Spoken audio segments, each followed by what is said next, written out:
Hey guys, and welcome to another episode where today we'll be looking at the purpose of news agenda, or what's also referred to as news values. Before we begin, please do subscribe and turn on that notification bell so you know when more content is being released. I hope you find today's video useful, and as always, if you've got questions, pop them into the comments, drop me a message, and I'll hopefully come back to you very soon. The newspaper industry has been around for hundreds of years.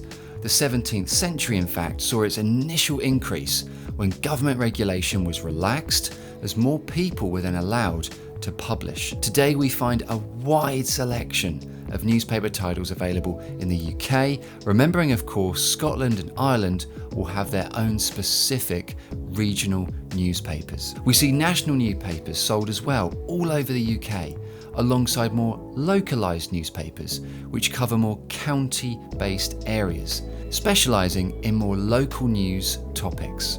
Now, newspapers come in two main forms: broadsheets, wider, often taller, paper-sized products, hence the term broad, but also the second version, tabloid. Now, these are smaller, more portable versions. Tabloids are often referred to as red tops, as the top masthead area, like that of a magazine, has a red base colour, with the title then on top of it.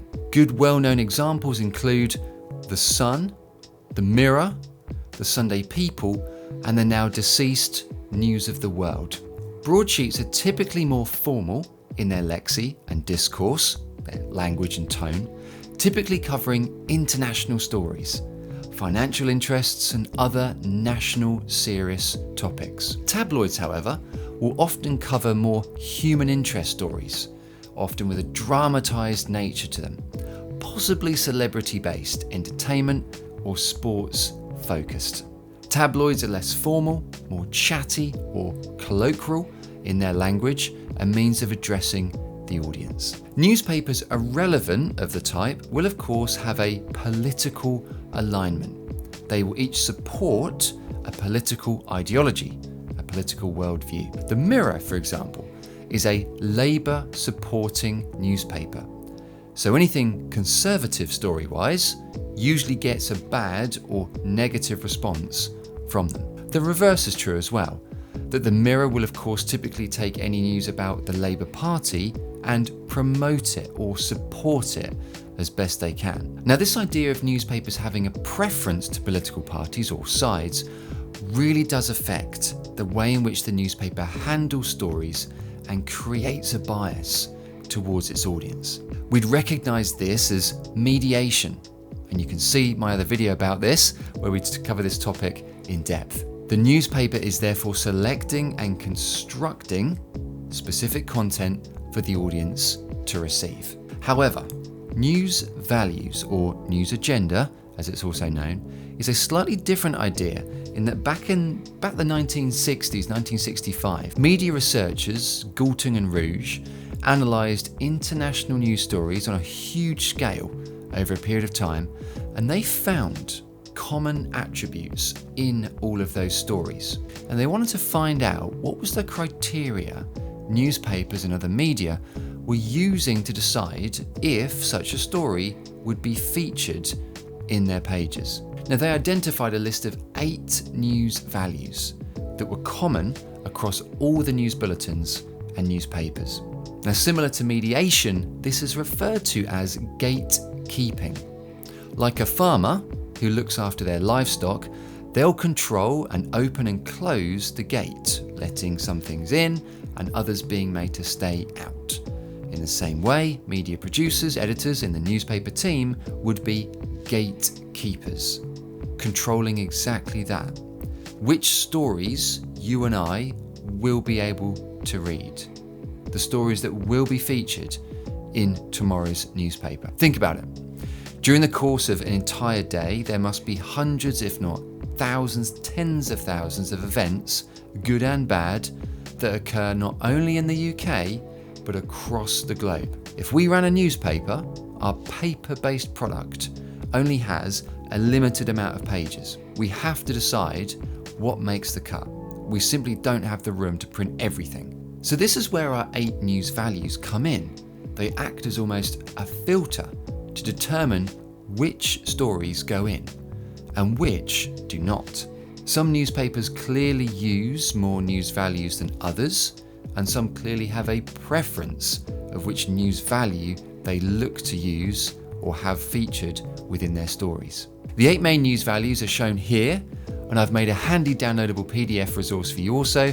Find this in the description below. We begin with threshold. The bigger the story, the more likely it is to get into the news.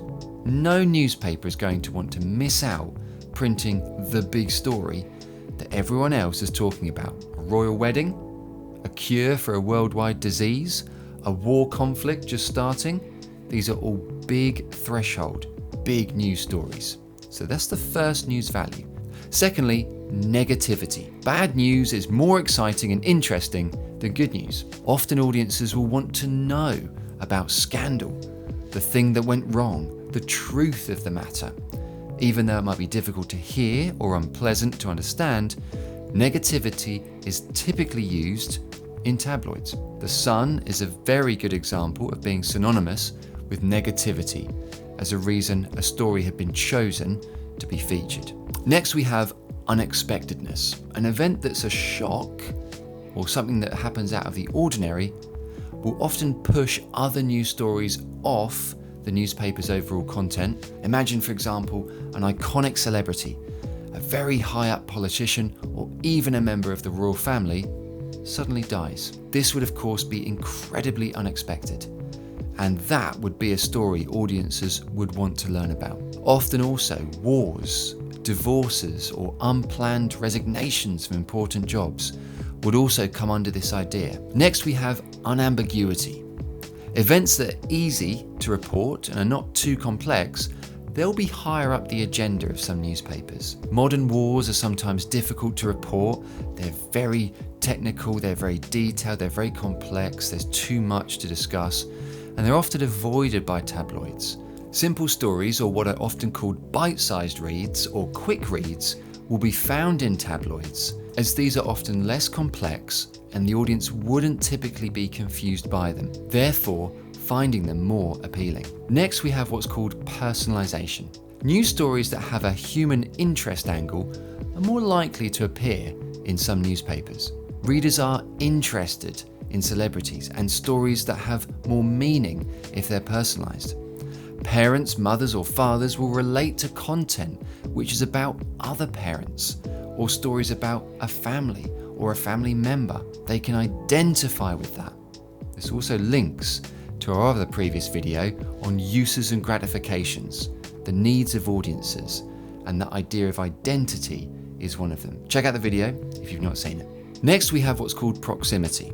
The closer to home the story is, the more interested the reader. Tabloid and local newspapers tend to be more ethnocentric, judging those based on their own shared values, than quality newspapers, broadsheets. Often news which is happening in a different part of the world won't be placed into a newspaper selling in the UK.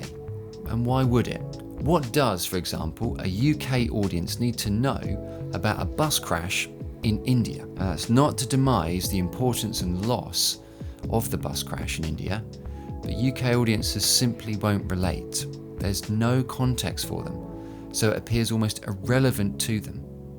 A local newspaper in Yorkshire will do well to make sure content and stories is focused around Yorkshire and the local environment. Proximity is often one of the most important news values for a newspaper. It helps the audience relate to the content better.